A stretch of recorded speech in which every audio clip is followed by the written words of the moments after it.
you're gonna see that the Patriots absolutely won big with this move. The chatter about them regretting trading Davin Godchaux, totally off base. Let me walk you through it so it makes sense in real time. First off, that trade sent Godchaux to the Saints for a 6th-round pick in 2026. No flashy headline, no seismic shift. But trust me, that pick speaks volumes when you zoom out and look at the whole picture. Here's what matters. New England didn't need Godchaux. He's a solid nose tackle, big, strong, broad value in his role, but the Patriots are transitioning their defense to something different now. The arrival of Milton Williams changes the entire equation.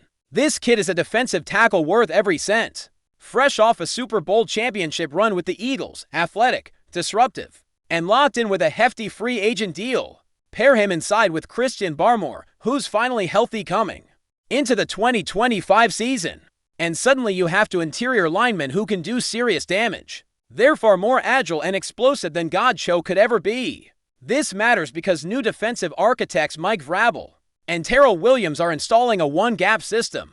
Along the defensive line, a stark departure from New England's traditional to-gap approach. Godchaux thrive in the old scheme as a classic nose tackle, but he doesn't fit the modern style they're building. Vrabel, yes, I know he's the head coach, not the defensive coordinator, but the point stands has emphasized he wants younger, quicker, more versatile interior linemen. Williams and Barmore check those boxes, fitting perfectly into that one-gap philosophy. Meanwhile, the Patriots didn't stop there. They brought in Joshua Farmer, signing him after a pre-draft visit as a rotational piece expected to contribute early alongside Williams and Barmore. On the edge, they added Harold Landry III and are banking on Keion White continuing his third-year growth. So if you ask me, New England isn't lacking in talent. They're enriching their D-line with fresh, scheme-fit pieces and in far more depth than before. Godchaux would have been serviceable. Sure, probably even started at nose tackle, but at the cost of spending around 2 years and $11 million on a 30-year-old fit for the older scheme. That doesn't move the needle here. Meanwhile, the Saints absolutely needed what he offers. They ranked near the bottom in run defense last season, and they're probably thrilled to add a veteran who can anchor the interior. For them, it makes sense, but for the Patriots, who are trying to rebuild with speed and scheme discipline, hanging on to Godchaux just wouldn't move them forward. So when you see fans lamenting they should have kept him just in case, don't fall for that energy. Football isn't about hoarding players just in case. It's about maximizing talent that aligns with your system and vision. New England made a clean, strategic move, clearing space for players who fit the Vrabel-Williams blueprint and boosting flexibility on both sides of the line. In short, no, they will not regret this decision. It wasn't a gamble, it was a chess move. They traded a plug-and-play veteran for a future draft asset and opened up space to build a younger, more cohesive and athletic front. That's how dynasties are built. Let's keep this rolling because we're not done yet. While everyone's busy dissecting the Godchaux trade, there's a side conversation brewing about Joe Milton, and it's honestly kind of baffling how worked up people are getting. Let's set the record straight. Joe Milton is not going to be the starting quarterback for the Dallas Cowboys anytime soon. That job belongs to Dak Prescott. Whether fans love him, hate him, or feel somewhere in between, Prescott is the guy for now, for the foreseeable future, and unless there's an injury or a dramatic change in direction, Milton is going to be holding a clipboard and learning from the sidelines. That doesn't mean he's a lost cause. It just means he's a developmental quarterback in the NFL, and there's nothing wrong with that. You look around the league and you see countless stories of guys who waited their turn. Could Milton eventually shine if given the opportunity? Maybe. He's got the physical tools, the big arm, the raw talent. But let's be real, most of these surprise quarterback success stories happen when teams don't have a ton of film on them. Think back to when Colin Kaepernick first stepped onto the field for the 49ers. Defenses weren't ready for that kind of speed and improvisation. He made a splash, lit up the league for a season or two, and then things evened out once defensive coordinators figured out how to scheme against him. Milton could follow a similar path. High upside potential breakout if he gets a shot, but let's not pretend he's taking over Dallas right now. And it's wild how people get stuck on this idea that just because a player got traded or signed somewhere, it automatically means they're going to become the next superstar. That kind of thinking is exactly what gets teams in trouble, holding onto players out of fear they might succeed elsewhere. It's like football FOMO, fear of missing out, but the best franchises don't operate like that. They make tough calls, they trim what doesn't fit, and they focus on what's next. Which brings us back to the Patriots and why they're in such a strong position. Heading into the new season, their defensive line, specifically the interior, might quietly become one of the best in the league, with Milton Williams and Christian Barmore anchoring that middle, complemented by up-and-coming rotational guys like Joshua Farmer. New England has real power and athleticism up front. Add in Keion White and Harold Landry, three creating pressure off the edge. And suddenly this defense doesn't just look competent, it looks fast, aggressive, and modern. Godchaux, again, was fine. He would have given them snaps, but he's not moving the needle the way this current group potentially can. It's about ceiling, upside, and system fit, not just name recognition or comfort. And that's the part fans sometimes miss. They hold on to the past, afraid of what might happen if a familiar face walks out the door, instead of trusting the process of reshaping a roster for today's game. And while we're talking about offense now, let's pivot to a name every Patriots fan knows, Hunter Henry.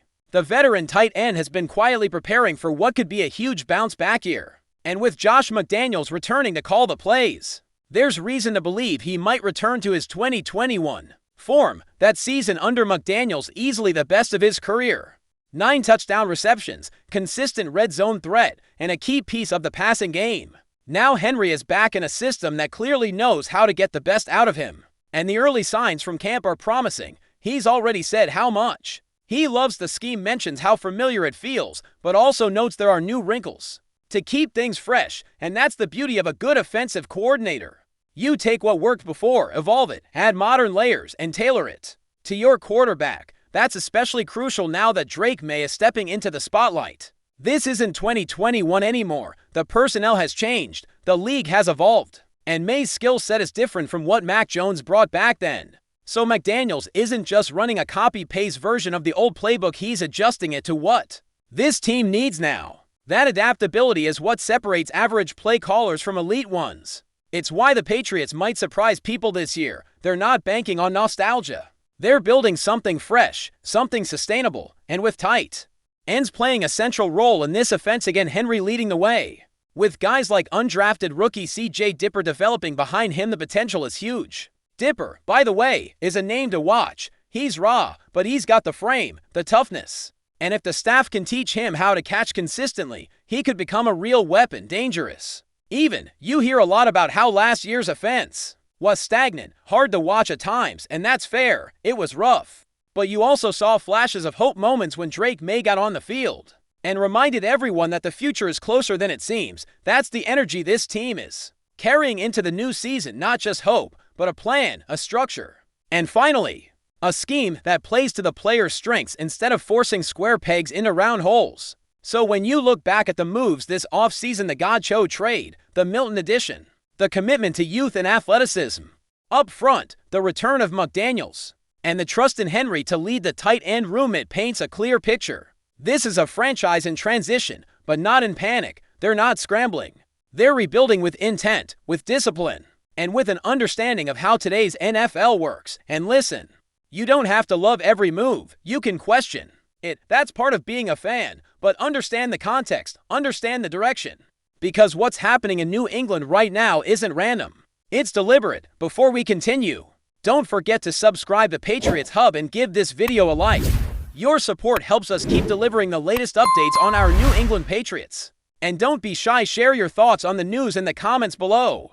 Whispers are stirring across the NFL landscape as the New England Patriots and the New York Giants reportedly discuss a blockbuster trade involving the promising young defensive stars Christian Barmore and KAYVON Thibido, though nothing is official yet. Sources suggest the Patriots are considering sending Barmore to the Giants in exchange for Thibido, sparking plenty of speculation among fans and analysts about what this move could mean for both franchises. Christian Barmore, drafted by the Patriots in 2021, quickly showed flashes of dominance as a powerful interior defensive lineman. His ability to disrupt defensive lines and penetrate the backfield has made him a valuable asset in New England's defense. Despite some ups and downs, Barmore's potential remains high, and the Patriots have invested considerable development resources in shaping him into a key contributor. However, with the Patriots' defensive scheme evolving, there might be an opening for a new type of edge rusher, and that's where KAYVON Thibido comes in. KAYVON Thibido a highly touted pass rusher selected by the Giants, has been a topic of conversation since his college days.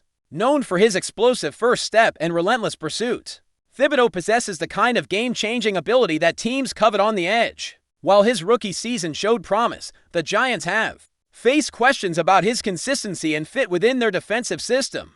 Rumors of a trade involving Thibideau might indicate that the Giants are willing to take a different direction or retool their roster with fresh talent. For the Patriots, acquiring Thibideau could signal a shift toward a more aggressive defensive approach, leveraging his speed and athleticism to generate pressure on quarterbacks. Meanwhile, the Giants would gain a powerful interior presence with Barmore, potentially solidifying their defensive front and improving run defense. This swap, if it comes to fruition, could be a win-win scenario, offering each team pieces that align better with their long-term defensive philosophies. Of course, such a significant trade is fraught with uncertainty. Both players are still young and have plenty of room to grow, and teams rarely make moves of this magnitude without careful deliberation. Fans on both sides are buzzing on social media, debating the merits of the deal and imagining how the players might impact their new teams. Analysts are weighing the risks and rewards, pondering how each player's unique skill set would translate in a different system. As the NFL offseason continues, all eyes will be on the Patriots and Giants front offices to see if these rumors develop into reality. Could New England's defense gain a new edge with Thibideau's explosive talent? Will the Giants shore up their line with Barmore's disruptive power? For now, it remains a tantalizing possibility, a trade that could reshape the defenses and alter the balance of power in the league. Stay tuned as this story unfolds, because in the ever-shifting world of the NFL, what seems like a rumor today could become tomorrow's headline. That's it for this update. If you enjoyed the video and want to stay updated with exclusive news about our New England Patriots, be sure to subscribe to Patriots Hub and hit that like button. We can't wait to hear your thoughts in the comments. See you in the next video.